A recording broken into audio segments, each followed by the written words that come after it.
장모님, 오늘 반찬이 좀 심하네요. 고기는 하나도 없고 전부 나물이에요. 회사에서 하루 종일 일하고 와서 이런 것만 먹으면 기운이 안 나요.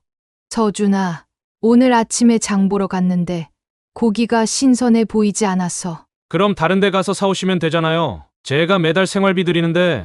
내가 아침부터 저녁까지 제이 돌보고 집안일까지 다 하는데 이제 반찬까지 투정하니?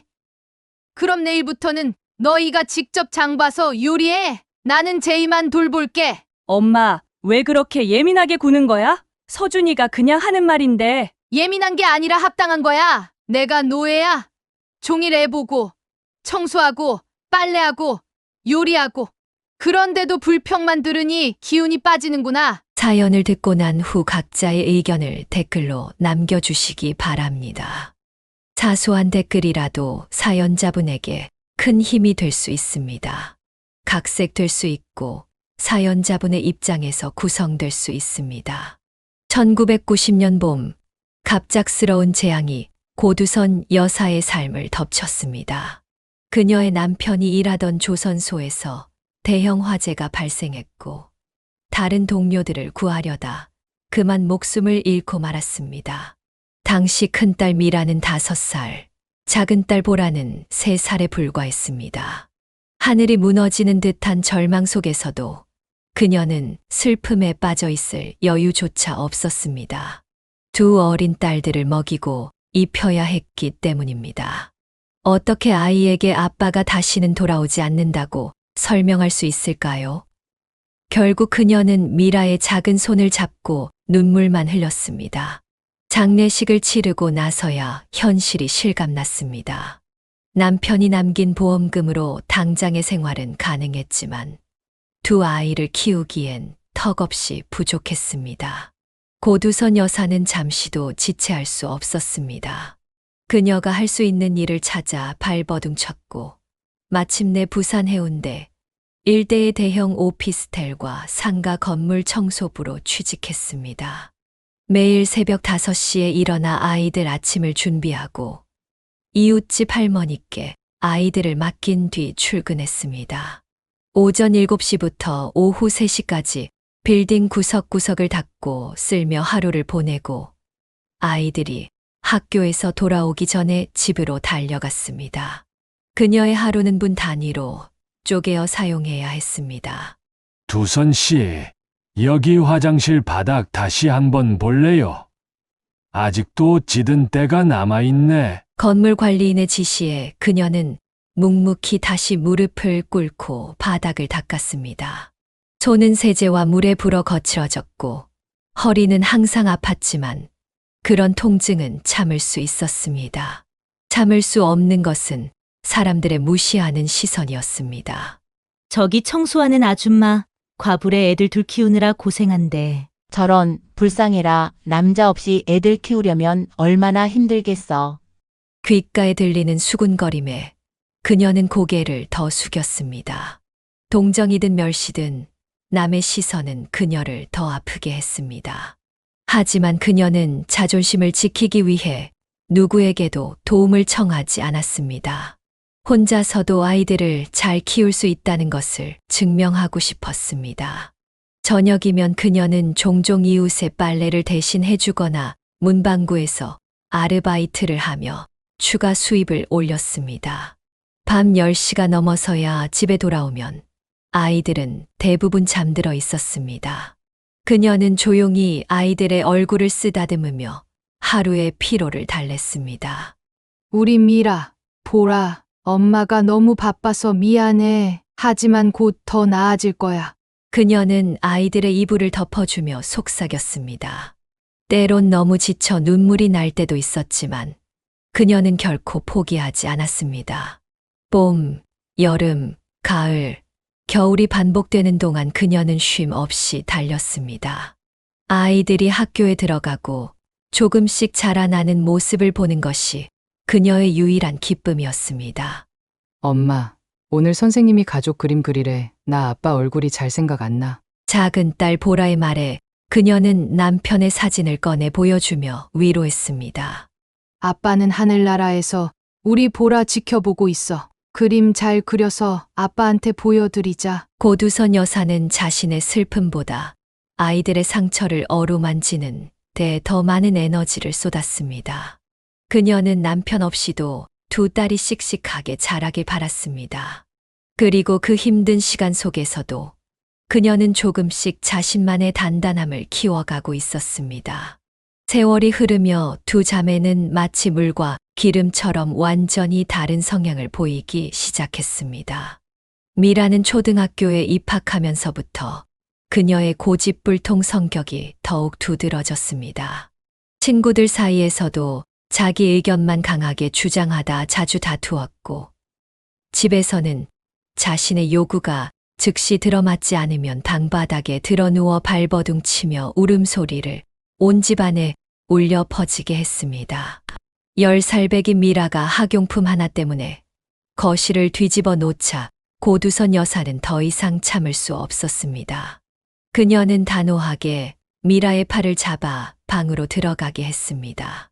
미라야, 이렇게 떼쓰면 절대 안 돼. 엄마가 못 사준다는 게 아니라 지금 당장은 어렵다는 거야. 다음 주에 월급 받으면 사줄게.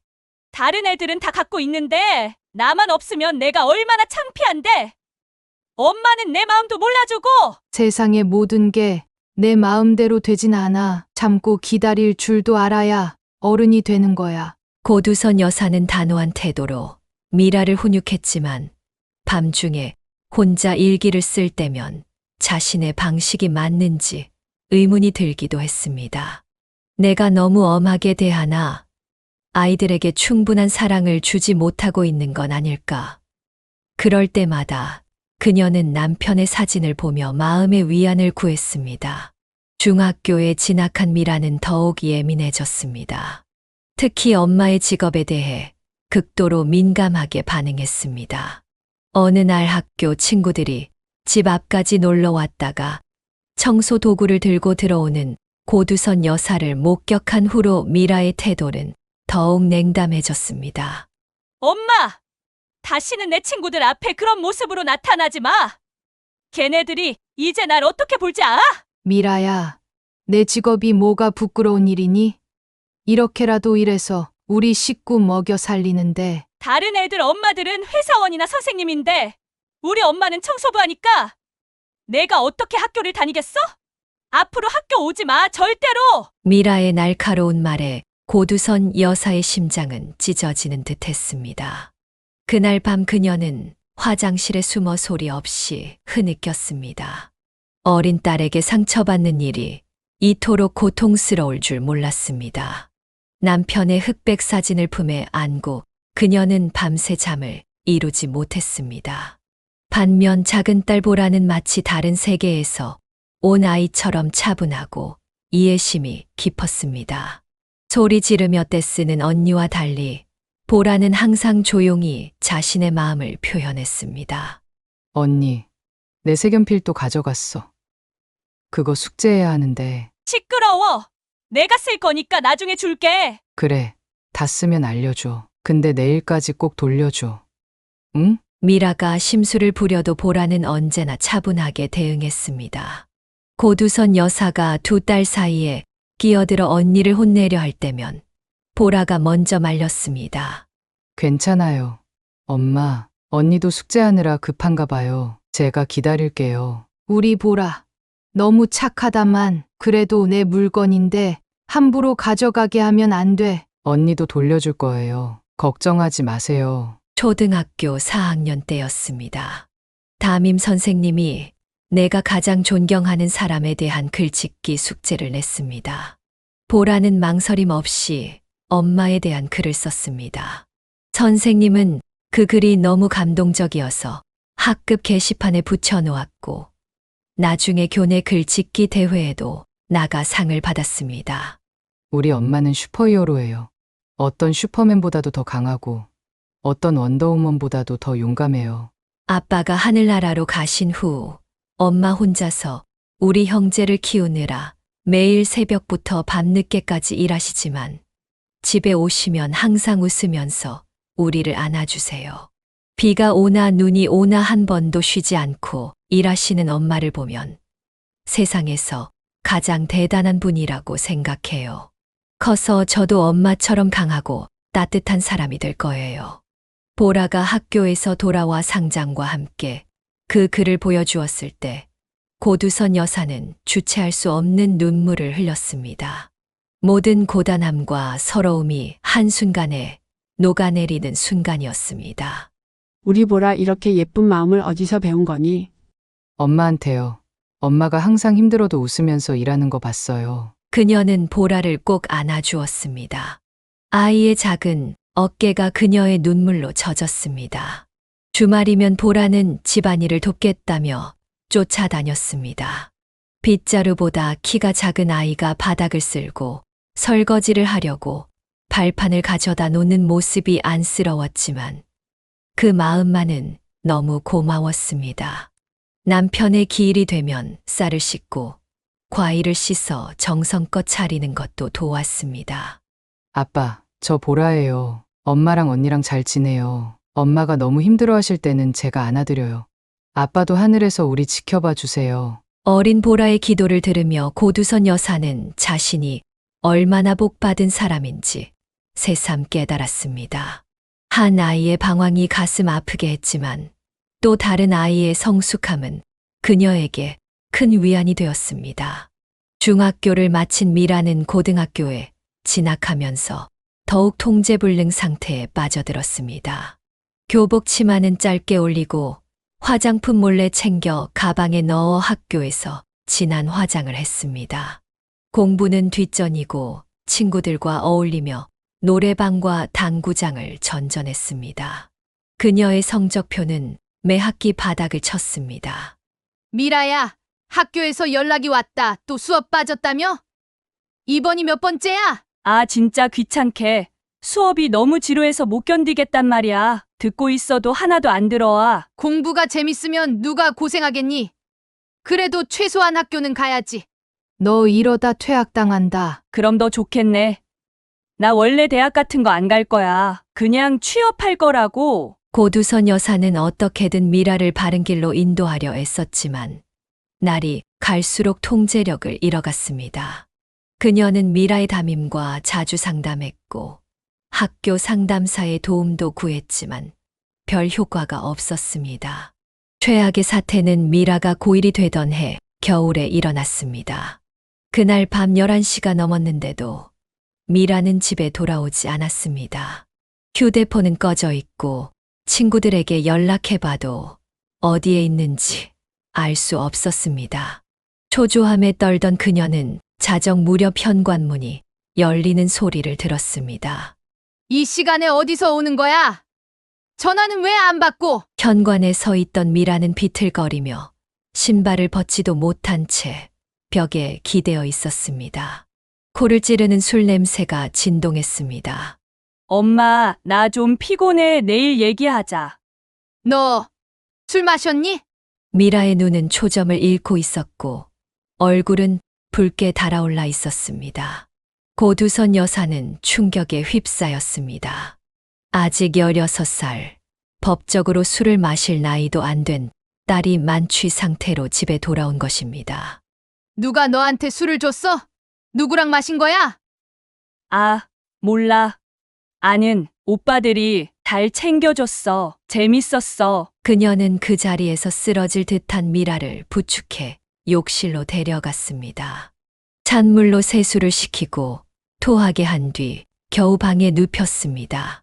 그날 밤 그녀는 미라의 옆에서 한숨도 자지 못했습니다. 내 딸이 어떻게 이렇게 됐을까?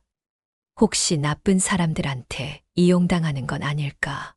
다음 날 아침 숙취에 시달리는 미라에게 그녀는 단호하게 말했습니다. 오늘부터 학교 마치면 바로 집에 와. 나 퇴근할 때까지 집에서 공부하는 거 확인할 거야. 핸드폰도 일주일간 압수야. 엄마, 나도 인권이 있어. 내 자유권 침해하는 거 알아? 너 같은 애들 자유는 걱정 마. 경찰서에 신고해서 술집 단속이라도 하게 할까? 미성년자한테 술 팔면 얼마나 큰일인지 알아? 미라는 입을 다물었지만 그 눈빛은 여전히 반항적이었습니다. 그녀는 미라에게 회초리를 들기도 했지만 체벌은 오히려 미라의 반항심만 키우는 것 같았습니다.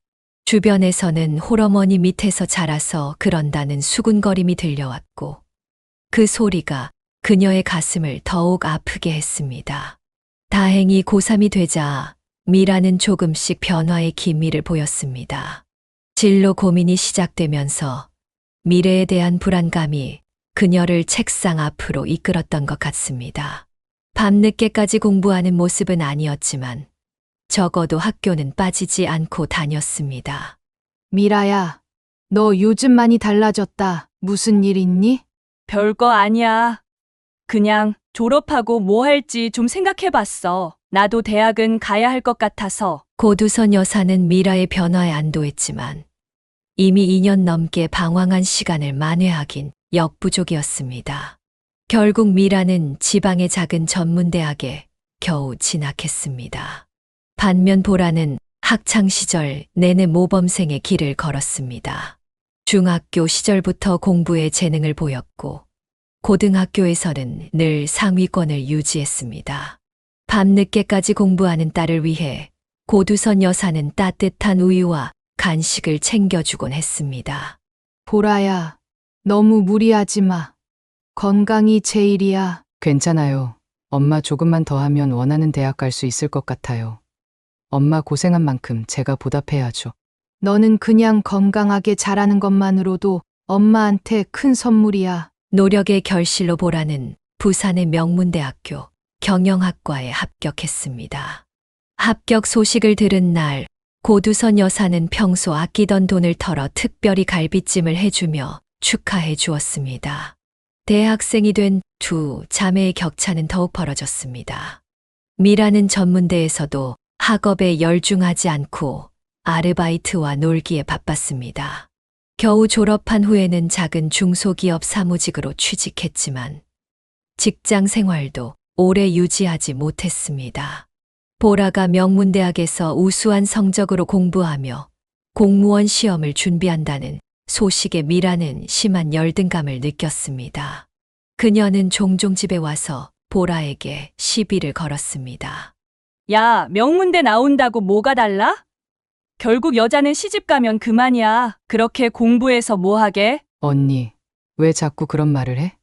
내가 언제 대학 자랑했어? 네 표정에서 다 보여. 나는 언니랑 달라라는 그 눈빛. 언니가 자꾸 그렇게 생각하니까 그렇게 보이는 거 아닐까? 보라가 공무원 시험을 준비한다고 했을 때도 미라는 냉소적인 반응을 보였습니다. 공무원? 요즘 경쟁률이 얼마나 높은데 너같이 사회 경험도 없는 애가 붙을 리가 없어. 차라리 취직해서 경력 쌓는 게 낫지. 언니, 나 나름대로 계획이 있어. 제발 부정적인 말 좀 그만해. 난 현실적인 조언을 해주는 거야. 나중에 떨어져서 상처받지 말라고. 그런데 예상을 뒤엎고 보라는 첫 시험에서 당당히 합격했습니다. 25의 나이에 안정적인 공무원이 된 것입니다. 이 소식에 미라는 겉으로는 축하한다고 했지만 내심 시샘이 심했습니다. 공무원이 뭐 대단해? 월급도 박봉이고 매일 민원인들한테 치이는 일이잖아. 난 그런 거 못해. 미라의 계속되는 비난에 평소 참기만 하던 보라가 마침내 폭발했습니다. 언니, 이제 그만해. 내가 뭘 어쨌길래 자꾸 이렇게 공격해. 내가 열심히 산 건데 그걸 인정 못 해주는 언니가 이상해. 뭐? 동생이 언니한테 대들어? 언니, 나 더 이상 어린애 아니야. 언니라고 참아주는 거지. 이러면 나도 가만히 있을 수 없어. 이 사건 이후 미라는 보라에게 함부로 대하지 못하게 되었습니다. 고두선 여사는 두 딸 사이의 갈등을 지켜보며 마음 아팠지만 보라가 자신을 지킬 수 있는 강한 여성으로 성장한 것에 은근한 뿌듯함도 느꼈습니다. 대학을 졸업한 후에도 미라의 방황은 끝나지 않았습니다. 취업을 했다는 소식에 고두선 여사는 안도했지만 그 안도감은 오래가지 못했습니다. 미라는 회사 생활에 적응하지 못하고 자주 지각하거나 결근했습니다. 밤늦게까지 친구들과 클럽에서 놀다가 아침에 일어나지 못하는 일이 잦았기 때문입니다. 미라야, 오늘도 회사 안 갔니? 이제 두 번째 경고라며? 에이, 뭐 그렇게 심각하게 얘기해. 팀장이 나 좀 봐준대. 내일부터 잘 다닐게. 너 회사 다니는 거 맞아? 매일 밤늦게 들어오더니 이제 아예 새벽에 들어오고 이게 어디 정상적인 직장인의 생활이야? 엄마는 왜 나한테만 그래?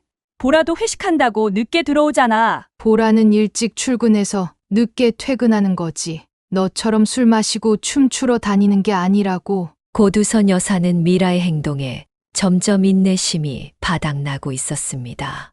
미라는 세 번째 직장을 또 스스로 그만두고 2달 넘게 구직 활동도 하지 않은 채 집에서 빈둥거렸습니다. 일을 하지 않으니 생활 패턴도 완전히 깨졌습니다. 낮에는 늦잠을 자고 밤에는 친구들과 놀러 나가는 생활이 반복되었습니다. 더 큰 문제는 집안일에 대한 무관심이었습니다. 미라는 자신의 방은 물론이고 집안 곳곳에 옷가지와 먹다 남은 음식, 화장품 등을 아무데나 두고 다녔습니다. 욕실을 사용한 후 머리카락도 치우지 않고 씻은 옷은 세탁기에 넣지도 않았습니다.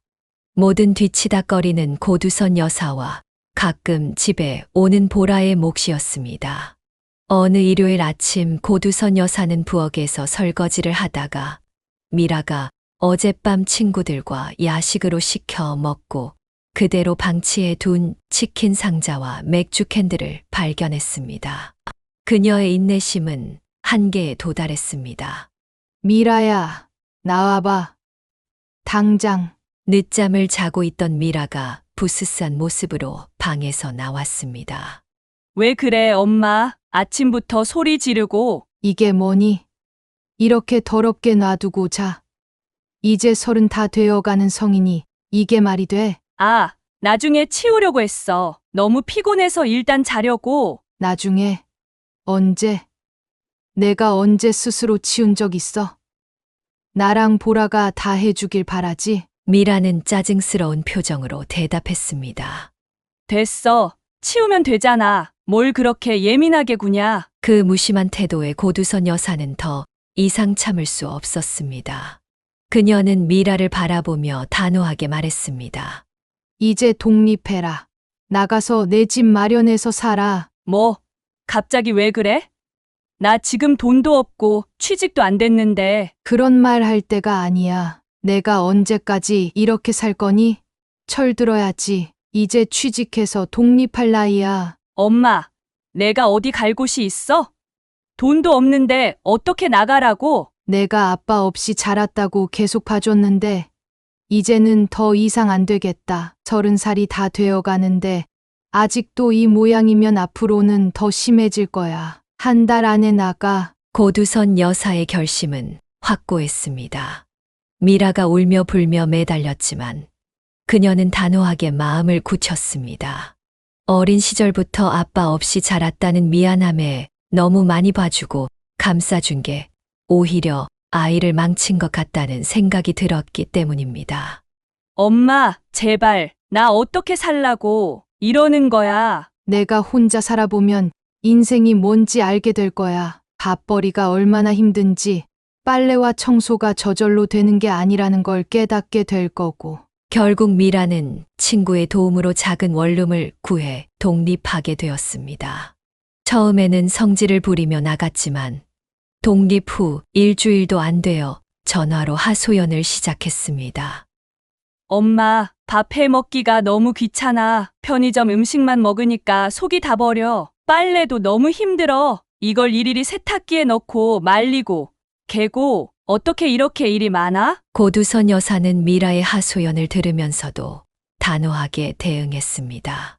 그래, 그게 현실이야. 내가 그동안 너희들 뒤에서 얼마나 많은 일을 해왔는지 이제 알겠지? 엄마, 미안해. 진짜 몰랐어. 엄마가 매일 이런 일을 다 하고 있었다니? 처음으로 미라의 목소리에 진심 어린 반성이 묻어났습니다. 고두선 여사는 마음이 아팠지만 이것이 미라를 위한 최선의 길이라고 믿었습니다. 비록 강제로 독립을 시켰지만 이 경험이 미라에게 인생의 소중한 교훈을 줄 것이라 생각했습니다. 내일 집에 와. 반찬 좀 싸줄게. 정말 고마워, 엄마. 단, 집에 들어오는 건 안 돼. 내 삶은 내가 책임져야 해. 그렇게 강제 독립 이후 미라는 조금씩 변화의 기미를 보이기 시작했습니다. 콜센터에 취직해 꾸준히 출근했고 가끔 집에 놀러 와서는 반찬을 싸가는 대신 직접 설거지를 도와주기도 했습니다. 이런 미라의 작은 변화가 고두선 여사에게는 큰 위안이 되었습니다. 엄마, 요즘 나 회사에서 인정받아. 성실하게 일한다고. 미라의 독립 생활은 생각보다 험난했습니다. 매일 아침 알람 소리에 억지로 일어나 출근 준비를 하고 퇴근 후에는 지친 몸으로 식사와 빨래, 청소까지 해야 하는 현실이 그녀를 점점 변화시켰습니다. 처음 몇 달간은 주말마다 고두선 여사에게 전화해 불평불만을 늘어놓았습니다. 엄마, 진짜 힘들어 죽겠어. 매일 일하고 집에 와서 또 집안일하고. 이게 사는 거야? 이제 알겠지? 내가 너희 키우면서 얼마나 고생했는지. 세탁소에 옷 맡기는데 돈이 너무 많이 들어 식비도 장난 아니고 월급의 반이 다 나가는 것 같아. 고두선 여사는 미라의 하소연을 들으면서도 결코 집으로 돌아오라는 말은 하지 않았습니다. 이것이 미라가 진정한 독립심과 책임감을 배우는 과정이라고 믿었기 때문입니다. 다 내 인생의 경험이야. 견디다 보면 요령도 생기고 돈 관리하는 법도 배우게 될 거야. 6달이 지났을 무렵 미라의 태도에 변화가 찾아왔습니다. 주말에 가끔 고두선 여사의 집을 방문할 때면 빈손으로 오지 않고 과일이나 작은 간식거리를 사들고 왔습니다. 더 놀라운 변화는 집안일을 자발적으로 돕기 시작했다는 점이었습니다. 엄마, 저기 옷장 정리 좀 도와줄까? 내가 요즘 유튜브 보고 옷 깨기 잘하는 법 배웠어. 괜찮아. 내가 쉬어야지. 아냐, 내가 할게. 엄마는 좀 쉬어. 미라는 고두선 여사의 옷장을 정리하며 옷들을 색상별로 분류하고 깔끔하게 개어 넣었습니다. 그런 미라를 보며 고두선 여사는 감동을 숨기지 못했습니다. 우리 미라 정말 많이 변했구나. 누가 가르쳐 준 거야? 그냥 혼자 살다 보니까 정리정돈이 습관이 됐어. 지저분하면 너무 스트레스 받더라고. 미라의 진심 어린 변화는 말뿐만 아니라 행동으로도 나타났습니다. 어느 날은 저녁 식사 후 자기도 모르게 설거지를 하고 있는 자신을 발견하고 놀라기도 했습니다. 예전에는 상상도 못할 일이었습니다. 어버이날에는 처음으로 카네이션과 함께 작은 선물을 준비해 왔습니다. 평소 고두선 여사가 손목 통증을 호소하자 마사지기를 선물한 것입니다. 엄마, 이거 손목에 좋대. 내가 인터넷에서 리뷰 보고 고른 거야. 어머, 이런 걸 다 비싼 건 아니지? 괜찮아. 요새 일 열심히 해서 보너스도 받았어. 엄마 생각하면서 골랐어. 고두선 여사는 미라의 선물을 받으며 눈시울이 붉어졌습니다. 잠시 화장실에 가서 눈물을 훔치고 돌아왔습니다. 오랜 시간 기다린 딸의 성장이 이제야 결실을 맺는 것 같았습니다. 엄마, 사실 솔직히 말할게. 처음에 독립했을 때는 엄마가 너무 미웠어. 왜 나만 내쫓냐고 생각했거든. 근데 이제 보니까 그게 다 날 위한 거였더라고. 그랬니? 엄마가 나 없이 집에서 혼자 청소하고 빨래하고 요리하는 모습을 상상해 보니까 내가 얼마나 이기적이었는지 깨달았어. 미안해, 엄마. 미라가 고두선 여사의 손을 잡고 살짝 눈물을 보였습니다. 이런 진솔한 대화는 처음이었습니다. 고두선 여사는 딸의 손을 꼭 쥐며 웃어 보였습니다. 괜찮아. 엄마는 내가 잘 자라주면 그걸로 충분해. 독립한 지 1년쯤 지났을 때 미라는 콜센터에서 고객 응대 능력을 인정받아 본사 고객 상담팀으로 발탁되었습니다. 월급도 오르고 업무 환경도 좋아졌다는 소식을 들은 고두선 여사는 마음이 놓였습니다. 이즈음 고두선 여사도 변화를 맞이했습니다. 나이가 들면서 새벽부터 시작되는 청소 일이 점점 힘들어졌기 때문입니다. 매일 아침 허리와 무릎 통증으로 고생하던 그녀는 결국 23년간 해온 청소 일을 그만두기로 결심했습니다. 이제 내 나이가 어디야. 몸이 예전 같지 않아. 오랜 세월 아끼고 모아둔 돈으로 그녀는 집 근처의 작은 반찬 가게를 열었습니다. 건물 청소를 하며 여러 식당과 사무실, 구내식당 주방장들과 친분을 쌓았고 그들에게 음식 솜씨가 좋다는 칭찬을 자주 들었기 때문에 용기를 낼 수 있었습니다. 깔끔한 위생 상태와 정성스러운 음식 맛으로 단골 손님이 늘어났고 이제는 오전에 만든 반찬이 저녁 전에 모두 팔리는 날도 많아졌습니다. 반찬 가게를 운영하면서 고두선 여사는 더 이상 새벽에 일어나 허리를 굽히며 청소를 하지 않아도 되었고 자신의 요리 솜씨를 인정받는 기쁨도 느낄 수 있었습니다. 경제적으로도 안정되어 마음의 여유가 생겼습니다. 반찬 가게를 연 지 2년쯤 지났을 때 미라가 특별한 소식을 들고 찾아왔습니다. 36의 나이에 직장에서 만난 남자와 결혼한다는 소식이었습니다. 엄마, 나 다음 달에 결혼해. 정식으로 인사드리러 이번 주말에 데려올게. 정말. 어머, 우리 미라가 드디어 어떤 사람이니? 나이는? 직업은? 나보다 3살 많아. 우리 회사 금융팀에서 일해. 성격 진짜 좋고 책임감 있는 사람이야. 고두선 여사는 흥분을 감추지 못했습니다.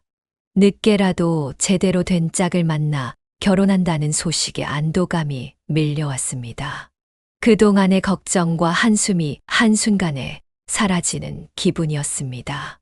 주말에 찾아온 미라의 예비 신랑은 첫인상부터 믿음직스러웠습니다. 정중하게 인사를 드리며 꽃다발과 선물을 건넸습니다. 안녕하세요. 장모님, 제가 미라 잘 챙기고 행복하게 해드리겠습니다. 앞으로 잘 부탁드립니다. 고두선 여사의 마음은 따뜻해졌습니다. 비록 우여곡절이 많았지만 이제 큰딸도 제 길을 찾아가고 있다는 생각에 가슴이 뿌듯했습니다. 미라의 약혼자는 은행에서 개인대출 심사를 담당하는 과장이었습니다. 첫 만남부터 고두선 여사에게 깊은 인상을 남겼습니다. 정갈한 차림새와 예의 바른 태도, 그리고 무엇보다 미라를 바라보는 따뜻한 눈빛이 마음에 들었습니다. 장모님, 이건 제가 고향에서 가져온 한과 세트예요. 어머니께서 직접 골라주셨어요. 어머, 이런 걸 다. 고마워요. 앞으로 미라 잘 챙기고 행복하게 해드릴게요. 장모님께서도 저희 많이 아껴주세요. 상견례는 서준의 부모님이 사는 경기도 용인에서 진행되었습니다. 고두선 여사는 긴장된 마음으로 보라와 함께 사돈댁을 방문했습니다. 박가사돈은 중소기업 공장장으로 일하는 분이었고 안사돈은 그의 두 번째 부인이었습니다. 안녕하세요. 처음 뵙겠습니다. 고두선이라고 합니다. 네, 저희도 반갑습니다. 서준이가 미라 양에 대해 많이 얘기해 줬어요. 표면적으로는 화기애애한 분위기였지만 식사 시간 내내 고두선 여사는 미묘한 불편함을 느꼈습니다. 박가사돈 부부는 서준보다 그의 여동생 서연에게 더 많은 관심을 보였습니다. 대화 주제도 주로 서연의 업적과 성과에 집중되어 있었습니다. 우리 서연이가 이번에 대기업 입사 시험에 합격했다니까요. 사촌 중에서도 제일 먼저 대기업 간 거예요. 서연아, 엄마가 특별히 내가 좋아하는 갈비찜 해놨어. 많이 먹어. 그에 비해 서준에 대한 언급은 거의 없었습니다. 오히려 서준이 무슨 말을 하면 박가사돈이 무심하게 끊어버리는 경우도 있었습니다. 고두선 여사는 그 모습이 마음에 걸렸지만 첫 만남에서 너무 깊이 들어가는 것은 예의가 아니라고 생각해 말을 아꼈습니다. 집으로 돌아오는 길에 미라에게 조심스럽게 물었습니다. 서준 씨 부모님이 좀 특이하시네. 서준 씨보다 여동생을 더 챙기시는 것 같던데. 엄마도 눈치챘구나. 사실 서준 오빠 아버님이 재혼하신 후에 새엄마가 친딸인 서연이만 특별히 예뻐했대. 그래서 오빠가 좀 서운했다고 해. 그랬구나. 친엄마가 일찍 돌아가셨다면서? 응. 오빠가 중학교 2학년 때 암으로 돌아가셨대. 그 후에 아버님이 1년 만에 지금 어머님이랑 재혼하셨고, 학대받거나 그런 건 아니었지? 그건 아니야. 학비도 다 대주고 필요한 건 다 해줬대. 근데 정서적으로 외로웠다고 해. 특히 여동생이 태어난 후로는 더. 고두선 여사는 안타까운 마음이 들었습니다. 그녀 자신이 두 딸을 홀로 키우며 얼마나 어려웠는지 알기에 어머니 없이 자란 서준의 마음이 어떠했을지 충분히 짐작할 수 있었습니다. 우리 서준이 마음고생 좀 했겠구나. 그래서 나랑 미라한테 더 가족같이 대하고 싶어 하는 것 같아. 서준은 그 후로도 자주 찾아와 고두선 여사를 공경했습니다. 명절 때는 항상 먼저 인사를 오고 소소한 생활용품이나 건강식품을 사들고 왔습니다. 심지어 고두선 여사의 반찬 가게, 일손이 부족할 때는 주말에 와서 배달도 도와주었습니다. 서준아, 이렇게까지 안 해도 돼. 너도 바쁠 텐데. 괜찮아요, 장모님. 제가 장모님 반찬 먹으면서 힘내서 일하는데 이 정도는 도와드려야죠. 결혼식이 다가오면서 고두선 여사는 오랫동안 모아둔 결혼 자금을 내놓기로 결심했습니다. 오래전부터 그녀는 두 딸에게 똑같이 5천만 원씩 결혼 자금으로 주려고 꾸준히 적금을 부어왔습니다. 미라야, 서준아. 엄마가 너희 결혼 자금으로 5천만 원을 주려고 해. 엄마, 정말 그렇게 큰 돈을. 장모님, 너무 감사합니다. 저희가 어떻게 보답해야 할지. 이건 엄마가 너희 두 딸 낳은 날부터 모아온 거야. 너희 언니는 5천. 보라도 나중에 결혼하면 5천 줄 거고. 미라는 눈물을 글썽이며 어머니를 안았습니다. 어린 시절부터 말썽을 피우고 속을 썩였던 자신에게까지 이렇게 큰 사랑을 베푸는 어머니의 마음에 그녀는 깊은 감동을 받았습니다. 엄마, 정말 고마워. 내가 이런 딸인데도. 뭘 이런 딸이야. 너도 이제 잘 살아갈 거잖아. 엄마는 그것만으로도 행복해. 장모님 덕분에 정말 좋은 집을 구했어요. 저희 능력만으로는 이런 곳은 꿈도 못 꿨을 거예요. 그래. 첫 시작이 중요한 거야. 앞으로 열심히 살면서 더 좋은 집으로 옮기면 되는 거지. 네. 제가 열심히 일해서 꼭 좋은 집으로 미라 모시고 살게요. 장모님도 자주 놀러 오세요. 결혼식은 소박하지만 따뜻한 분위기 속에서 진행되었습니다. 그동안 미라와 사이가 소원했던 친구들까지 축하해 주러 와서 더욱 의미 있는 자리가 되었습니다. 식장에서 고두선 여사는 사위의 부모님과 다시 만났습니다. 여전히 바깥 사돈 부부는 서준보다는 서연에게 더 관심을 보였고 서준의 결혼에 그다지 큰 의미를 두지 않는 듯 했습니다. 그런 모습을 본 고두선 여사는 마음속으로 다짐했습니다. 서준이가 우리 가족이 되었으니 내가 친아들처럼 챙겨줘야겠구나. 저 사람들이 못 채워준 사랑을 내가 조금이라도 채워줘야지. 결혼식이 끝난 후 신혼여행을 떠난 두 사람을 배웅하며 고두선 여사는 가슴이 뭉클했습니다. 오랜 세월 고생 끝에 이제 큰딸도 제 짝을 만나 새 출발을 하는 모습이 너무나 감격스러웠습니다. 보라야, 내 언니 정말 예쁘지 않니? 이제 좋은 사람 만나서 행복하게 살 거야. 네.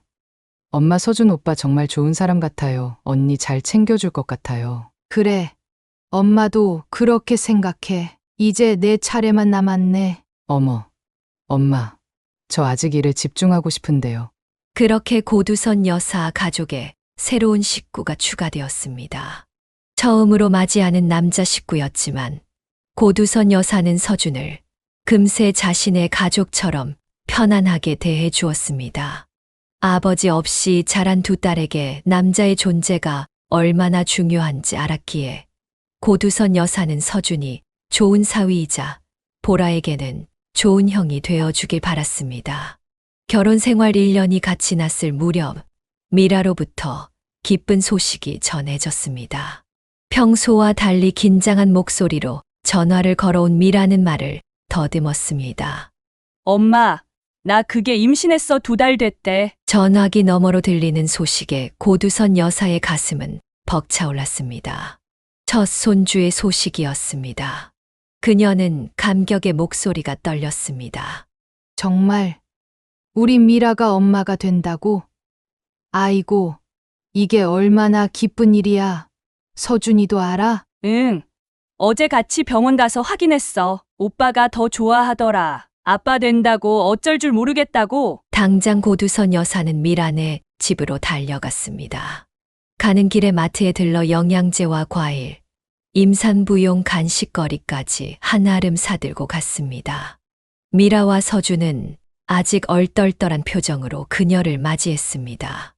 장모님, 저 아빠 돼요. 아직도 실감이 안 나요. 그럼 우리 서준이가 좋은 아빠가 될 거야. 축하한다. 얘들아, 고두선 여사는 그날부터 임신한 딸을 위해 정성을 쏟기 시작했습니다. 매주 건강에 좋은 반찬을 싸들고 방문했고 출산 준비물 쇼핑도 함께 다녔습니다. 그녀는 용돈을 모아 비싼 유모차와 아기 침대, 옷가지 등을 선물했습니다. 엄마, 이렇게까지 안 사줘도 돼. 우리가 알아서 할게. 아이고, 내 첫 손주인데 안 사주면 누구한테 사주겠니?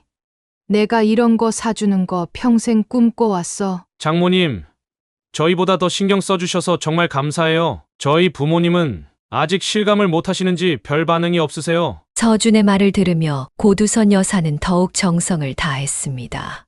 사돈집에서 관심이 적다면 그녀라도 더 챙겨주어야 한다는 생각이 들었기 때문입니다. 10달의 기다림 끝에 드디어 손녀가 태어났습니다. 출산 소식을 들은 고두선 여사는 손 떨리는 마음으로 병원을 찾았습니다. 신생아실 앞에서 작은 아기를 바라보는 순간 그녀의 눈에서는 행복한 눈물이 흘러내렸습니다. 우리 제이, 할머니 손녀 맞지? 아이고, 미라 닮아서 예쁘기도 해라. 엄마, 정말 고마워. 내가 이렇게 약할 줄 몰랐어. 엄마 없었으면 어쩔 뻔했어. 그래, 출산은 누구나 힘들어. 너도 엄마 됐으니 이제 내 마음 조금은 알겠지? 미라는 출산의 고통을 겪은 후 어머니에 대한 감사함이 더욱 깊어졌습니다. 산후조리원에서 퇴원한 후에도 고두선 여사는 미란의 집에 자주 머물며 산모의 회복과 신생아 돌봄을 도왔습니다. 엄마, 진짜 내가 엄마한테 얼마나 못된 짓을 했는지 이제야 깨달았어. 이렇게 힘든 걸 엄마 혼자서 우리 둘을 키웠다니? 괜찮아. 그게 다 엄마의 역할이야. 이제 너도 제이한테 좋은 엄마가 되렴. 아기가 태어난 지 10달쯤 지났을 때 미라와 서준은 고두선 여사를 찾아와 심각한 표정으로 이야기를 꺼냈습니다. 두 사람은 거실 소파에 나란히 앉아 손을 꼭 잡고 있었습니다. 엄마, 우리가 부탁 하나 해도 될까? 그래. 무슨 일인데? 사실 우리가 외벌이로 살려니 너무 빠듯해. 내가 회사 그만둔 후로 생활비가 반으로 줄었는데 아기 용품이랑 분유값은 엄청 나가고. 서준이 미라의 말을 이어받았습니다. 장모님, 제 월급으로는 생활비, 대출 이자 내고 나면 저축할 여력이 없어요. 이러다가는 영영 전세살이만 하게 될 것 같고. 그래서 우리가 생각했는데 엄마가 제이 좀 봐주실 수 있을까? 나 다시 취직하려고. 두 사람의 간절한 눈빛에 고두선 여사는 잠시 생각에 잠겼습니다. 솔직히 이른을 바라보는 나이에 어린 아이를 돌보는 일은 체력적으로 쉽지 않았습니다. 하지만 자신이 아니면 누가 아이를 돌봐줄 수 있을까 하는 생각에 마음이 기울었습니다. 우리가 장모님께 매달 30만 원이라도 드리겠습니다. 많진 않지만. 돈은 됐다. 그런데 나도 이제 나이가 있어서 힘들 수 있어. 그래도 우리 제이 위해서라면 해볼게. 사실 고두선 여사는 최근 반찬 가게를 접은 상태였습니다. 상가 월세가 급등해 더 이상 수익을 내기 어려워졌기 때문입니다. 노후 자금은 충분히 모아놓은 상태였고 이제는 휴식을 취하려던 참이었습니다. 그러나 손녀를 돌봐야 한다는 생각에 그녀는 다시 바쁜 일상으로 돌아가기로 결심했습니다. 엄마, 정말 감사해. 우리가 열심히 돈 모아서 빨리 자리 잡을게. 이 3년만 도와줘. 그렇게 고두선 여사의 손주 돌보기가 시작되었습니다. 평일에는 미란의 집에서 지내며 아침 일찍부터 저녁 늦게까지 제희를 돌봤습니다. 이유식 준비하고 기저귀 갈아주고 재우고 목욕시키는 일상이 반복되었습니다. 그뿐만 아니라 집안일까지 자연스럽게 그녀의 몫이 되었습니다. 미라와 서준이 퇴근하면 저녁 식사까지 준비해 놓았고 주말에 먹을 반찬도 미리 만들어 냉장고에 넣어두었습니다. 금요일 저녁이면 자신의 집으로 돌아가 주말을 보내고 월요일 아침 일찍 다시 미란의 집으로 향했습니다. 엄마, 이게 다 뭐야? 이렇게 많이 해놓지 않아도 돼. 괜찮아. 너희 바쁘니까 이렇게라도 도와줘야지. 우리 제이도 잘 먹어야 쑥쑥 크잖아. 처음에는 미라와 서준도 고두선 여사의 수고에 감사하며 주말이면 특별히 외식을 시켜주거나 선물을 사주기도 했습니다. 하지만 시간이 지날수록 그런 감사의 표현은 점점 줄어들었고 고두선 여사의 헌신은 당연한 것으로 여겨지기 시작했습니다. 그럼에도 고두선 여사는 불평 없이 손녀를 돌봤습니다. 제희가 첫걸음말을 떼고 첫말을 할 때의 기쁨은 모든 피로를 잊게 만들었습니다. 하루 종일 할머니를 연호하며 따라다니는 제희의 모습에 그녀의 마음은 녹아내렸습니다. 하지만 매일 반복되는 육아의 고단함은 이른을 바라보는 그녀의 체력을 서서히 갉아먹고 있었습니다. 아기 제이가 태어난 지 넉 달이 지나자 고두선 여사의 돌봄에 익숙해진 미라 부부의 태도가 미묘하게 변하기 시작했습니다. 처음에는 엄마 덕분에라는 말을 자주 하던 미라가 이제는 그녀의 도움을 당연하게 여기는 모습을 보였습니다. 아침에 출근할 때면 짧게 인사만 하고 나가더니 퇴근해서는 지친 모습으로 소파에 누워 휴대폰만 들여다보았습니다. 6달쯤 지났을 때의 일이었습니다. 제희를 재우고 설거지를 마친 고두선 여사가 피곤한 몸을 이끌고 거실로 나오자 미라가 무심코 말을 던졌습니다. 우리 집 정말 지저분하다. 안 그래? 엄마, 내일 청소기 좀 돌려줄래? 제이 낮잠 잘 때 시간 있잖아. 고두선 여사는 잠시 할 말을 잃었습니다. 그녀는 이미 아침부터 저녁까지 아기를 돌보느라 허리 한 번 제대로 펴지 못하고 있었습니다. 그런데 이제 청소까지 자신의 몫이 되어야 한다니요. 미라야, 엄마가 제이 돌보는 것만 해도 충분히 힘들어. 청소는 너희가 주말에 하면 안 될까? 엄마도 참, 그냥 좀 도와달라는 건데 뭘 그렇게 심각하게 받아들여? 나는 회사에서 하루 종일 일하고 오는데 엄마는 제이랑 집에만 있잖아. 그거 얼마나 한다고. 미라의 말에 고두선 여사는 가슴이 아팠지만 손녀를 위해 참기로 했습니다.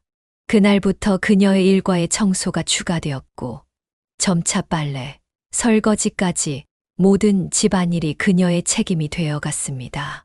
한 달 후 서준마저 그녀에게 요구하기 시작했습니다. 퇴근 후 냉장고를 열어보더니 실망한 표정을 지었습니다. 장모님, 저기 내일 점심 도시락 좀 싸주실 수 있을까요? 회사 구내 식당이 리모델링 중이라. 아, 그래. 해줄게. 그리고 가능하시면 김치찌개 같은 걸로 해주세요. 요새 계속 채식만 먹어서 좀 지겨워요. 사위의 불만에 고두선 여사는 눈살을 찌푸렸습니다. 좋은 식재료로 정성껏 만든 반찬인데 이제는 그것마저도 불평의 대상이 되었습니다. 하지만 그녀는 다음 날 아침 일찍 일어나 김치찌개를 끓이고 도시락까지 정성껏 준비했습니다. 상황은 점점 악화되었습니다. 어느 날 저녁 미라는 제희의 수프를 한 입 먹어보더니 얼굴을 찌푸렸습니다. 엄마, 이게 뭐야? 너무 짜잖아. 애기 음식인데 소금을 이렇게 많이 넣어? 그렇게 짜지 않은데 내가 맛봤을 땐 괜찮았는데. 엄마 입맛이 낮아져서 그런 거 아니야? 애한테 이런 음식 먹이면 어떡해? 성장에 안 좋다고! 고두선 여사는 억울했지만 말대꾸하지 않았습니다. 하지만 마음 속 깊이 상처를 입었습니다. 평생 요리를 해왔고 반찬 가게도 운영했던 그녀의 요리 실력을 의심받는 기분이었기 때문입니다. 서준도 점점 그녀를 함부로 대하기 시작했습니다. 어느 날 퇴근 후 식탁에 앉아 저녁 식사를 하던 그가 갑자기 밥그릇을 내려놓았습니다. 장모님, 오늘 반찬이 좀 심하네요. 고기는 하나도 없고 전부 나물이에요. 회사에서 하루 종일 일하고 와서 이런 것만 먹으면 기운이 안 나요. 서준아, 오늘 아침에 장 보러 갔는데 고기가 신선해 보이지 않았어. 그럼 다른 데 가서 사오시면 되잖아요. 제가 매달 생활비 드리는데. 그 말에 고두선 여사는 더 이상 참을 수 없었습니다. 그녀는 젓가락을 내려놓고 단호하게 말했습니다. 내가 아침부터 저녁까지 제이 돌보고 집안일까지 다 하는데 이제 반찬까지 투정하니? 그럼 내일부터는 너희가 직접 장 봐서 요리해. 나는 제이만 돌볼게. 미라가 황급히 나섰습니다. 엄마, 왜 그렇게 예민하게 구는 거야? 서준이가 그냥 하는 말인데. 예민한 게 아니라 합당한 거야. 내가 노예야. 종일 애 보고 청소하고 빨래하고 요리하고 그런데도 불평만 들으니 기운이 빠지는구나. 이 사건 이후 고두선 여사는 명확한 선을 그었습니다. 그녀는 손녀 돌봄과 최소한의 청소만 담당하겠다고 선언했습니다. 더 이상 미라 부부의 식사나 빨래, 심부름 등은 하지 않기로 했습니다. 앞으로 너희 둘이 먹을 저녁은 직접 차려 먹어. 나는 제이 밥만 챙길 거야. 그녀의 단호한 태도에 미라 부부는 처음에는 어색해했지만 곧 그들만의 대책을 마련했습니다. 퇴근 후에는 둘이서만 외식을 하고 들어오는 날이 잦아졌고 주말에도 제의를 고두선 여사에게 맡기고 둘만의 시간을 보내려 했습니다. 어느 날 저녁 외식을 마치고 들어온 미라 부부를 보며 고두선 여사는 냉소적으로 말했습니다. 외식하고 왔구나. 돈이 넘쳐나나 보네. 엄마, 우리도 가끔 둘만의 시간이 필요하잖아. 맨날 집에만 있으면 답답해. 그래. 얼마 전엔 생활비가 빠듯해서 내가 30만 원 받고 일해야 한다면서? 그런데 외식할 돈은 있어? 서준이 민망한 듯 말했습니다. 장모님, 저희 정말 싼 데서 먹고 왔어요. 그냥 기분 전환 삼아. 싼데. 그럼 다음부턴 나도 데려가. 나도 기분 전환하고 싶으니까. 미라와 서준은 말문이 막혔습니다. 그들의 이기적인 행동이 고두선 여사에게 얼마나 상처를 주었는지 조금은 깨닫는 순간이었지만 근본적인 태도 변화로 이어지지는 않았습니다. 이런 일상이 반복되면서 고두선 여사와 미라 부부 사이의 갈등은 점점 깊어졌습니다. 고두선 여사는 손녀 제이에 대한 사랑만으로 버티고 있었지만 그녀의 인내심은 한계에 다다르고 있었습니다. 가끔은 자신의 집으로 돌아가 홀로 쉬고 싶었지만 제이에 대한 책임감이 그녀를 붙잡았습니다. 갈등이 고조되던 5월의 어느 금요일 결정적인 사건이 발생했습니다. 고두선 여사는 그 주 초에 미라에게 분명히 말해두었습니다.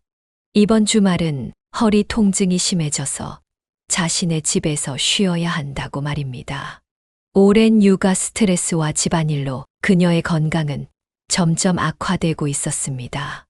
미라야, 이번 주말은 어머니가 좀 쉬어야겠어. 허리가 너무 아파서 도저히 못 버티겠다. 엄마, 그래도 우리 주말에 좀 쉬어야 하는데 할 수 없지 뭐 알았어. 미라는 마지못해 수긍하는 듯했고 고두선 여사는 금요일 저녁에는 집에 가서 푹 쉴 수 있다는 생각에 마음을 달랬습니다. 하지만 금요일 오후 5시 미라에게 연락을 했지만 전화를 받지 않았습니다. 여러 번 통화를 시도한 끝에 그녀는 불안한 마음에 서준에게 전화를 걸었습니다. 서준아, 미라 좀 바꿔줄래? 전화를 안 받네. 아, 장모님, 저희가 지금 그러니까. 서준의 머뭇거리는 말투에 고두선 여사는 불길한 예감을 느꼈습니다. 너희 지금 어디야? 퇴근했지? 저희가 사실 지금 통영 가는 길이에요. 주말 여행 계획이 있어서. 뭐라고? 통영? 그녀의 목소리가 높아졌습니다. 분명히 주말에는 자신이 집에 간다고 했는데 그들은 그녀에게 알리지도 않고 여행을 떠난 것입니다.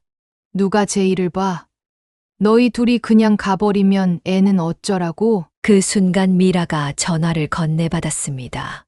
엄마, 왜 그렇게 화내? 우리도 가끔은 좀 쉬어야지. 1년 내내 일만 하는 거 아니잖아. 우리 결혼기념일이라 특별히 계획한 거란 말이야. 그래도 미리 말을 해야지. 내가 주말에는 못 본다고 했잖아. 그리고 뭐? 결혼기념일? 너희 결혼기념일은 다음 달 아니었어? 아, 그게 이번에 호텔 할인 이벤트가 있어서. 그리고 엄마도 우리한테 계속 짜증만 내잖아. 우리도 좀 쉴 필요가 있다고. 고두선 여사는 분노로 몸이 떨렸습니다. 그들의 뻔뻔함과 이기심이 도를 넘어섰다고 느꼈습니다. 내가 짜증을 내. 그럼 누구 때문에 내가 이 나이에 육아를 하고 있는데?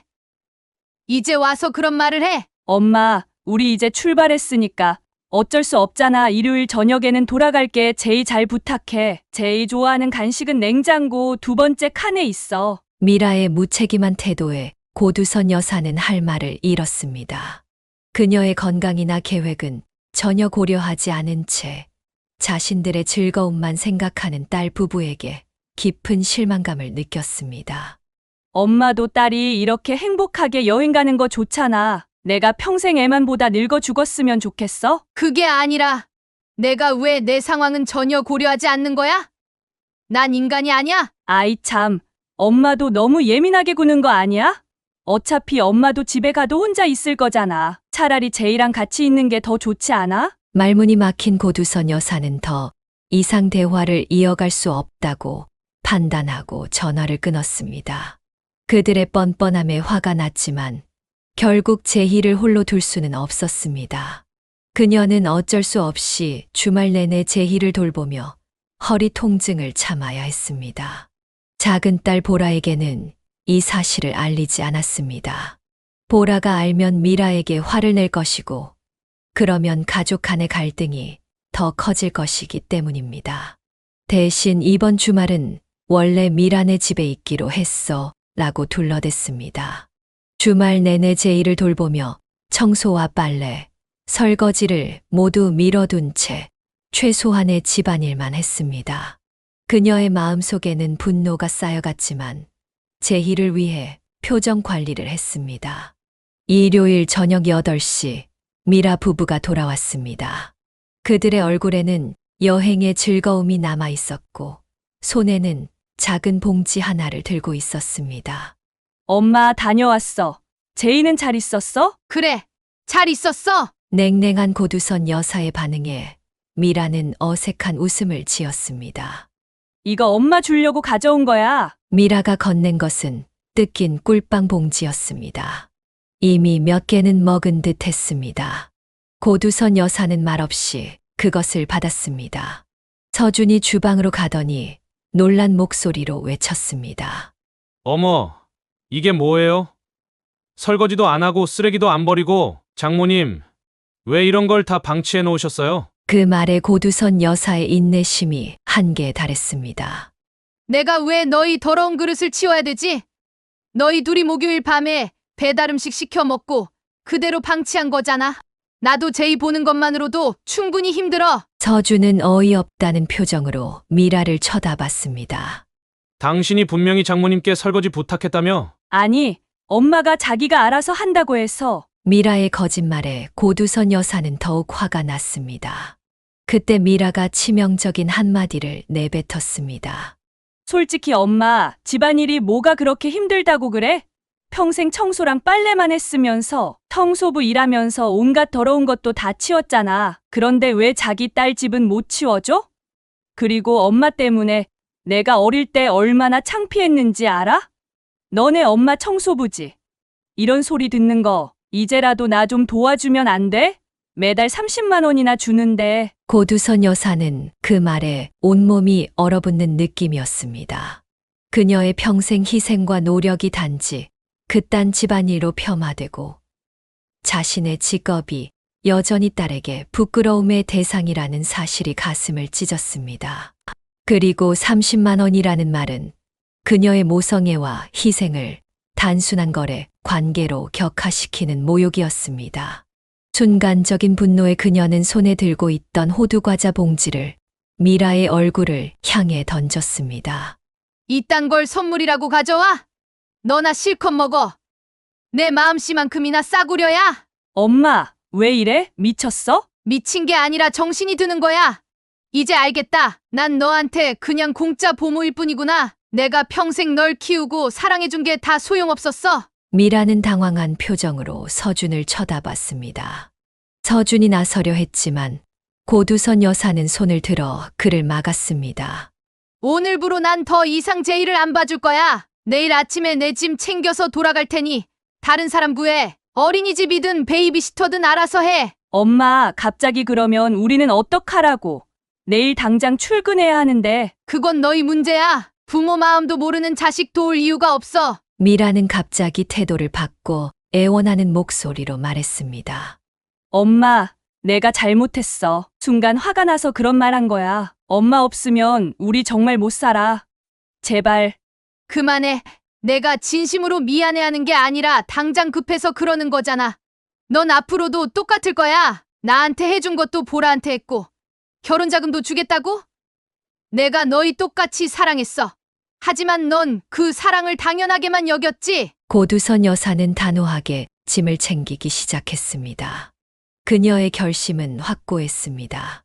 아무리 딸이라도 이 정도의 무례함과 배은망덕함은 더 이상 참을 수 없었습니다. 고두선 여사가 단호하게 나온 후 미라 부부는 완전히 당황했습니다. 그들은 그녀가 정말로 떠날 것이라고 생각하지 않았기 때문입니다. 다음 날 아침 고두선 여사는 짐을 싸서 집을 나섰습니다. 미라는 현관에서 그녀를 붙잡으려 했지만 소용없었습니다. 엄마, 제발 우리 어떻게 해야 할지 모르겠어. 서준이 출근해야 하는데. 그건 너희 문제야. 어제도 말했잖아. 난 더 이상 너희 뒷바라지 안 해. 그럼 내가 회사에 휴가 내볼게. 일주일만 시간 줘. 우리가 다른 방법 찾을 테니까. 안 돼. 내 결정은 바뀌지 않아. 내가 이제라도 제대로 엄마 노릇해봐. 그러다 보면 내 마음도 이해할 수 있을 거야. 고두선 여사는 단호하게 미라의 집을 떠났습니다. 집으로 돌아온 그녀는 오랜만에 혼자만의 시간을 가질 수 있었습니다.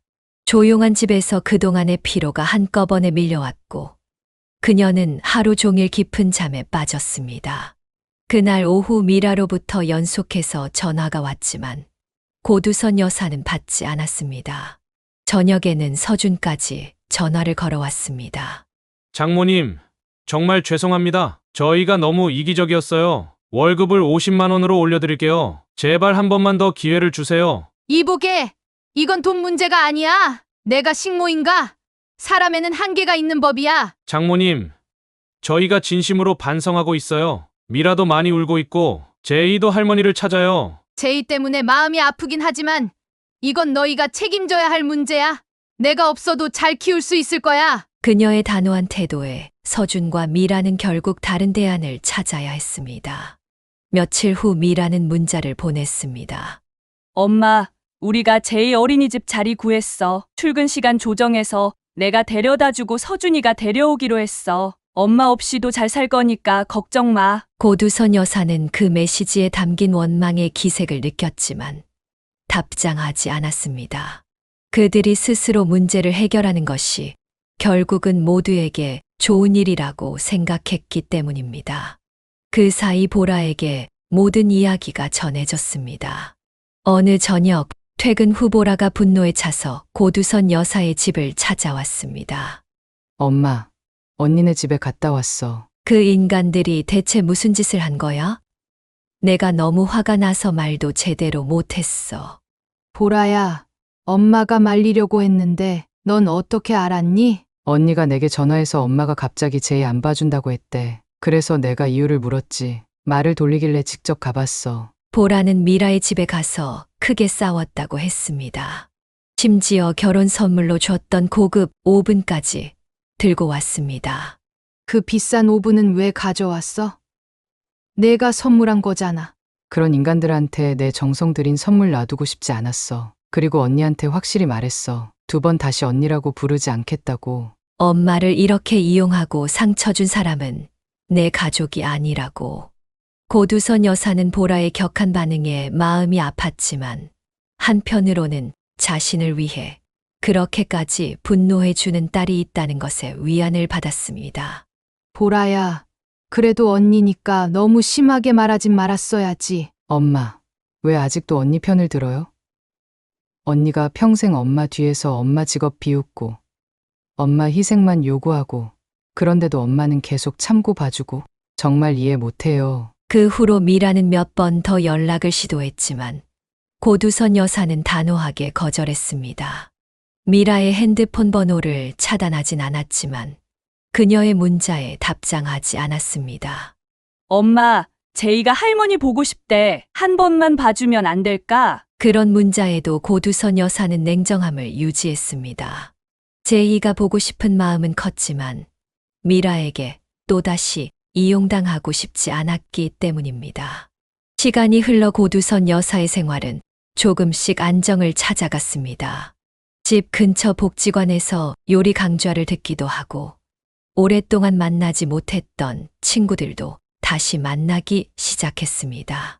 그렇게 6개월 정도가 지났을 때 보라가 특별한 소식을 들고 찾아왔습니다. 엄마, 나 곧 결혼할 것 같아. 정말? 어떤 사람인데? 소방서에서 만난 선배예요. 정말 좋은 사람이에요. 다음 주에 엄마 뵈러 같이 올게요. 보라가 데려온 남자친구 윤재호는 소방서에서 구조대장으로 일하는 성실한 청년이었습니다. 첫 만남부터 공손하고 따뜻한 태도로 고두선 여사의 마음을 사로잡았습니다. 처음 뵙겠습니다. 어머님 보라가 항상 어머님 자랑을 많이 했습니다. 혼자서 2딸을 키우시느라 고생 많으셨다고요. 아이고, 보라가 그런 얘기까지 다 했구나. 별거 아니에요.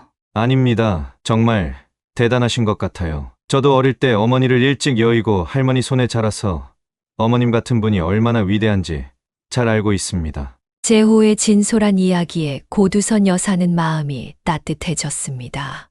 보라가 좋은 짝을 만난 것 같아 안심이 되었습니다. 결혼 준비가 진행되는 동안 고두선 여사는 중요한 결정을 내렸습니다. 그녀는 자신이 살고 있는 집을 팔아 보라의 신혼집 마련을 돕기로 한 것입니다. 큰딸이 결혼할 때도 5천만 원을 주었으니 작은 딸에게도 공평하게 주고 싶었습니다. 보라야, 엄마가 집을 팔아서 너희 신혼집 마련하는데 보탤까? 엄마, 안 돼요. 엄마 집 팔면 어디서 살아요? 우리는 지금 전셋집 알아보고 있으니까 신경 쓰지 마세요. 내가 너희 언니한테도 5천만 원 줬잖아. 너한테도 그 정도는 해주고 싶어. 그냥 5천만 원만 주세요. 집까지 팔 필요 없어요. 그리고 엄마는 어디서 사실 건데요? 엄마 고향에 작은 집 하나 마련할까 해. 거기 집값도 싸고 텃밭도 가꿀 수 있고. 보라는 처음에는 강하게 반대했지만 고두선 여사의 결정은 확고했습니다. 그러던 어느 날 보라와 재호가 함께 찾아와 의외의 제안을 했습니다. 엄마, 우리가 한 가지 제안이 있어요. 엄마 집 팔면 생길 돈하고 우리가 모은 돈을 합쳐서 좀 더 넓은 집을 사는 거예요. 그리고 엄마도 함께 살자는 거죠. 보라의 말에 고두선 여사는 놀라움을 감추지 못했습니다. 어린 신혼부부가 시어머니와 함께 산다는 것은 요즘 시대에 흔치 않은 일이었습니다. 무슨 소리니? 신혼부부가 왜 나 같은 늙은이랑 살려고 해? 너희끼리 사는 게 더 좋지. 재호가 진지한 표정으로 말을 이었습니다. 어머님, 사실 이 제안은 제가 먼저 꺼냈어요. 보라가 항상 어머님 걱정을 많이 하는 걸 보면서 함께 사는 것이 모두에게 좋을 것 같다고 생각했거든요. 그래도 젊은 사람들이 늙은이 때문에 불편하게 살면 안 되지. 나는 혼자서도 잘 살 수 있어. 보라가 어머니의 손을 꼭 잡았습니다. 엄마, 우리한테는 엄마가 함께 사는 게 절대 불편한 게 아니에요. 오히려 더 행복할 것 같아요. 엄마가 혼자 계시면 내가 더 불안하고 마음이 아파요. 고두선 여사의 눈에서는 뜨거운 눈물이 흘러내렸습니다. 딸의 진심 어린 마음이 그녀의 가슴을 따뜻하게 데웠습니다. 내가 정말 그래도 되겠니? 나야 너무 고맙지만 신혼부부한테 민폐가 될까봐. 재호가 확신에 찬 목소리로 말했습니다. 전혀 민폐 아닙니다. 오히려 어머님이 계시면 저희가 더 안정된 가정을 꾸릴 수 있을 것 같아요. 그리고 솔직히 제가 교대 근무라 보라 혼자 있는 시간이 많거든요. 어머님이 함께 계시면 서로 의지가 될 것 같아요. 이 말에 고두선 여사는 더욱 감동했습니다. 사위들 사람의 배려심과 따뜻한 마음씨가 느껴졌기 때문입니다. 보라야, 재호야, 정말 고맙다. 엄마가 오래 살아서 너희 도움이 필요할 때가 올지도 모르는데. 어머님, 저희가 어머님께 받은 은혜를 평생 갚을게요. 보라를 이렇게 훌륭하게 키워주신 것만으로도 저는 이미 큰 빚을 졌어요. 그렇게 셋이 함께 살 집을 알아보기 시작했습니다.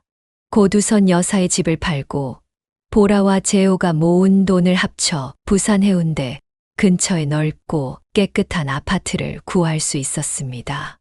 방 3개의 거실이 넓은 집으로 고두선 여사에게도 독립된 공간이 있었습니다. 이 모든 과정에서 미라에게는 아무런 소식을 전하지 않았습니다. 관계가 단절된 상태에서 굳이 알릴 필요가 없다고 생각했기 때문입니다. 보라도 언니와는 연락을 끊은 상태였습니다.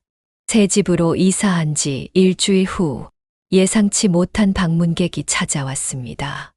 벨소리가 울리고 문을 열자 미라가 서 있었습니다.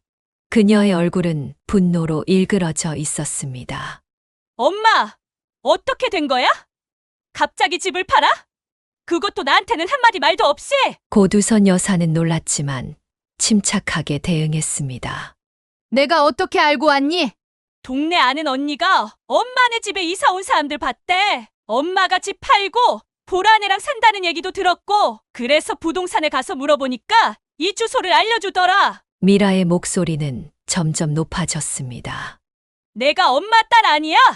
왜 나한테는 말도 안 해? 그리고 보라네 집까지 사줘? 나한테는 고작 5천만 원 주고. 그때 보라가 방에서 나왔습니다.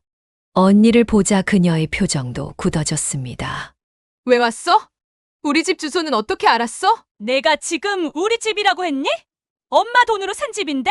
엄마 돈만 있는 게 아니라 우리 돈도 있어. 그리고 너처럼 엄마한테 이용만 하는 자식이 아니라서 엄마 모시고 사는 거야. 미라의 얼굴이 붉게 달아올랐습니다. 이게 말이 돼?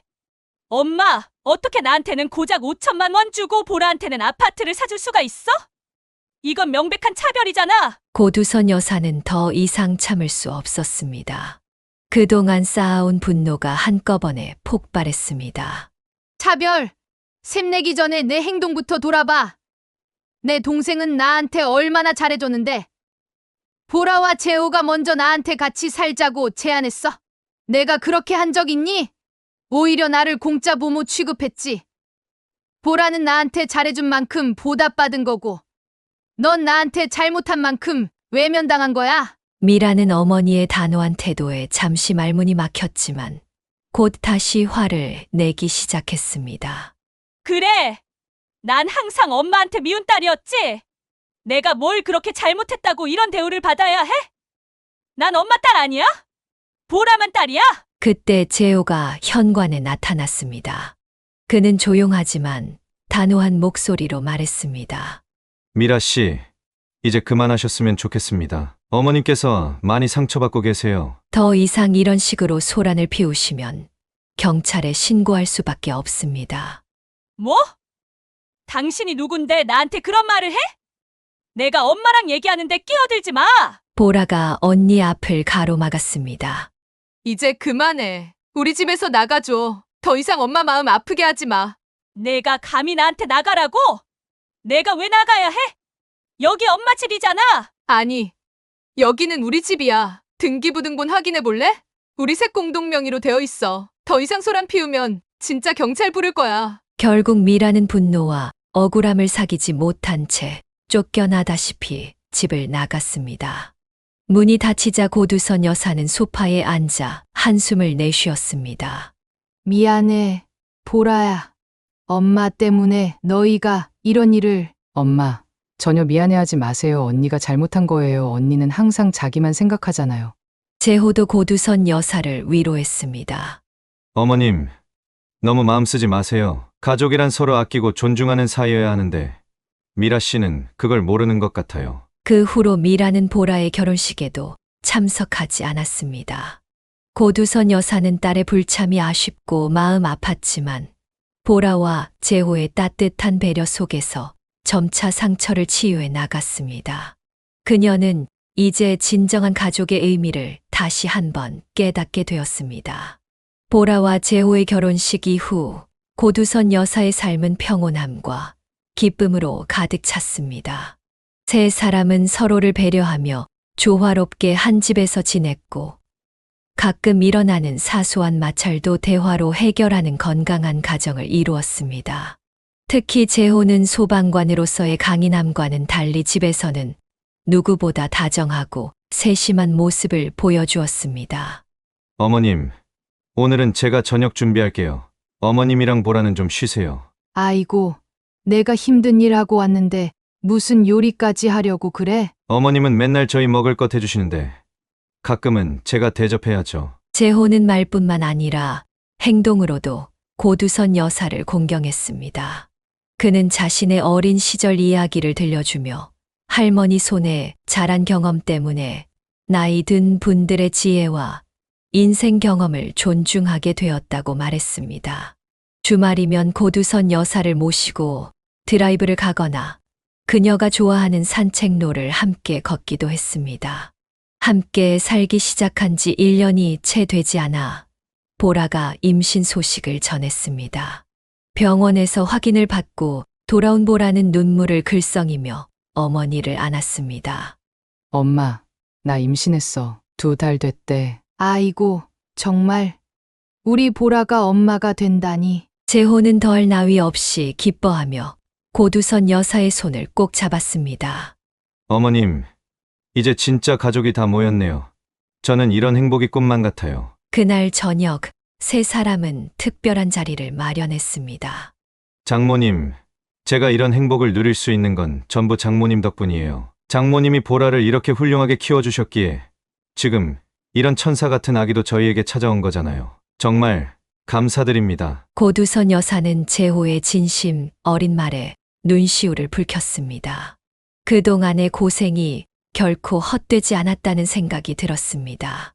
임신 소식 이후 고두선 여사의 역할은 더욱 중요해졌습니다. 그녀는 입덧으로 고생하는 보라를 위해 특별한 음식을 준비하고 임신 중에 조심해야 할 사항들을 귀띔해 주기도 했습니다. 경험에서 우러나오는 그녀의 조언은 초보 부모가 될 보라와 재호에게 큰 도움이 되었습니다. 보라야, 입덧할 때는 생강차가 좋아. 엄마가 끓여줄게. 엄마, 내가 뭘 해도 다 토해내는데 그게 도움이 될까? 그래도 한번 마셔봐. 엄마가 너 가질 때도 이거 마시고 많이 나아졌어. 고두선 여사는 자신도 모르게 미라를 떠올렸습니다. 미라가 임신했을 때도 이렇게 정성껏 돌봐줬는데 그때는 그 마음을 알아주는 것 같았지만 결국 시간이 지나자 모든 것을 당연시 여겼던 기억이 떠올랐습니다. 미라는 지금 어떻게 지내고 있을까? 간혹 그런 생각이 들 때면 고두선 여사는 마음 한구석이 아파왔습니다. 아무리 잘못한 딸이라도 결국은 자신의 피와 살이기 때문입니다. 제희의 웃는 모습도 가끔 꿈에 나타났고 손녀의 성장 과정을 함께하지 못하는 것도 아쉬움으로 남았습니다. 하지만 그녀는 여전히 미라에게 먼저 연락할 생각은 없었습니다. 그것은 분노나 미움 때문이 아니라 진정한 교훈을 주기 위한 어머니로서의 마지막 가르침이라고 생각했기 때문입니다. 어차피 만나봐야 서운하다는 말이나 도움을 요청하는 말뿐일 것이라는 생각도 있었습니다. 엄마, 가끔 언니 생각나요? 어느 날 보라가 조심스럽게 물었습니다. 그럼 안 날 리가 있겠니? 내 언니도 내 자식인데. 한번 연락해 볼까요? 아기 태어나면 언니네도 알려주고 고두선 여사는 잠시 생각에 잠겼다가 고개를 저었습니다. 아직은 아니야. 너희 언니가 스스로 깨달음을 얻어야 해. 부모가 무조건 희생하고 자식은 받기만 하는 게 아니라는 걸, 서로 존중하고 감사해야 한다는 걸 말이야. 근데 만약 언니가 먼저 연락 온다면요? 그때 가서 생각해보자. 고두선 여사는 미라가 진정으로 자신의 잘못을 깨닫고 스스로 변화하기를 바라고 있었습니다. 그것은 미라 자신을 위해서도 필요한 과정이라고 생각했습니다. 부모라는 존재가 당연히 모든 것을 희생하고 내어주어야 하는 대상이 아니라 한 사람의 인간으로서 존중받아야 하는 존재라는 것을 미라가 깨달았으면 했습니다. 시간이 흘러 보라의 출산일이 가까워졌습니다. 고두선 여사는 이제 곧 두 번째 손주를 만난다는 생각에 설렘과 기대로 가득 찼습니다. 첫 손주 때는 육아를 직접 도맡아 하느라 정작 할머니로서의 기쁨을 충분히 누리지 못했지만 이번에는 달랐습니다.